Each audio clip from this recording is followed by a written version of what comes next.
Tepić iz igre, u igru, 15 sekundi, to želi Vranković time napraviti. 4 faula ima Roko i želi ga, sjajno. Uzeli smo loptu, Popović i prekršaj. 2 slobodna bacanja, sjajno. Marko Tomas. Bravo. Šta je htio Vranković?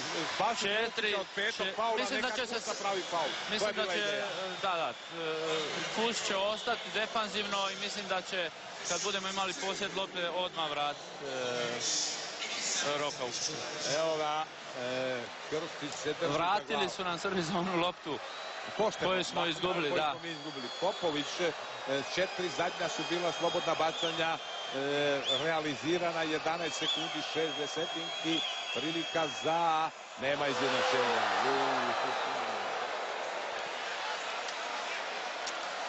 Drugi put će valjda ući za izjednačenje.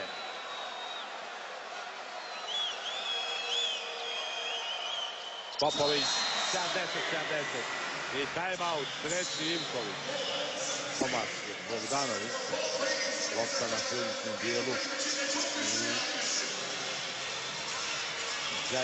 Možda zadnji napad Srbije. Možemo li to braniti? Tepić. Ne mogu vjerovati.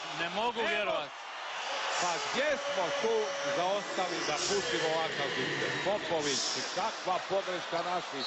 I Tepić radi osobnu pogrešku. Vraća nam Tepić 5 sekundi, 6 sekundi do kraja. Kako smo zaboravili? Ne mogu vjerovati.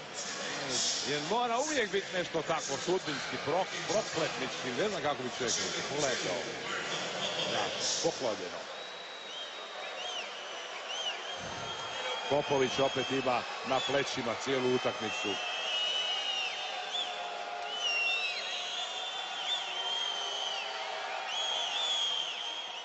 Bravo Marko.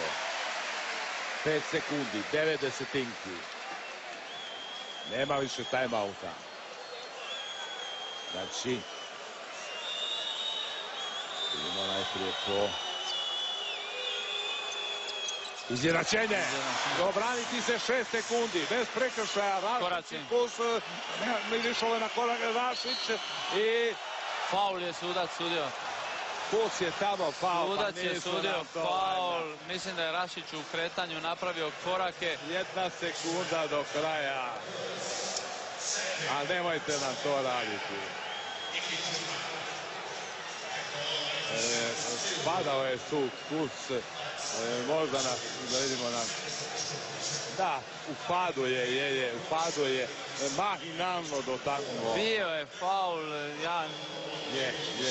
Ne sumnjam u to, međutim tamo kod polaska mi se čini da je Rašić napravio korake. Rašić će zabiti, naravno. Ne možemo ništa za 1 sekundu, to mogu samo Srbi. Dakle, druga traži tajmut kog nema. Namjerno je bacio ovako u prvi obruk. Popović iz očaja preko cijelog terena i prokletstvo se nastavlja. Dakle, 1 sekundu do kraja imali smo neriješeno. Rašić, kažem, poskliznuo se, pao tamo, put, dotaknuo Rašića, onda pravio korake na njih. Nevjerojatno kako smo izgubili ovu utakmicu. Mislim da možemo čestitati izborniku i stručnom stožeru. Odigrali su jednu sjajnu utakmicu. Joke je odradio jedan sjajan posao tokom cijele utakmice. Nikad ne znate kod ovih izmjena jedan igrač koji dugo sjedi na klupi kao što je sjedio Kus, riskirate puno kad vadite jednog igrača koji je već u utakmici.